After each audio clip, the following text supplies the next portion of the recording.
Archbishop mar kanisa Anglican Ole Sapit oseyo chenro mag sirikal mag dongruok mitimo e gwenge ma opogore mowacho ni gin mana siasa kendo onge olemo magidhi nyago. Sapit wacho ni chenrogo ok tim dongruok moramora, konyiso sirikal oketo omendago e gik madwarore kaka chulo omenda matayo skunde.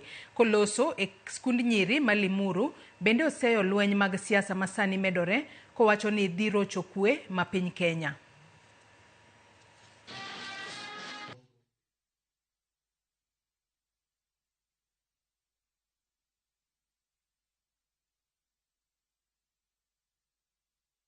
Handouts will never change anybody's life.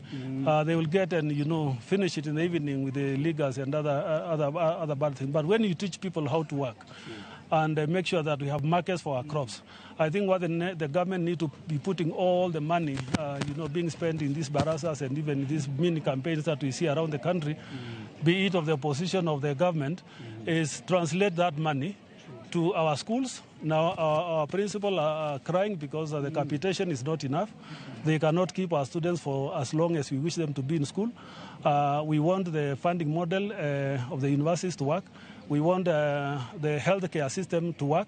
But we also want the agriculture sector that the government should put infrastructure in place so that every farmer will have opportunity to take their produce to their farm in time because there is a good road. We have to condemn with the strongest terms emergence of goons or disruptors of anybody's meeting or curtailing freedom of association and speech, because that is enshrined in our constitution.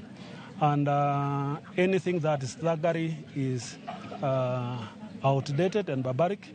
Anything that is thuggery is sin in the eyes of the church and in the eyes of God. And therefore, if you are being used to do a sinful act, it will earn you hell. If you do the right thing, you will earn blessings, not curses. Piny owacho mar kaunti ma Migori kod mano mamalo kautenore kod riwruoge ma ok mag piny owacho dhi nyime kod kedo kod yedhe mamero ji e kind rawere ma yawuoyi e kaunti no, ma en achiel kuom okenge mag geto mar reso nyithindo ma yawuoyi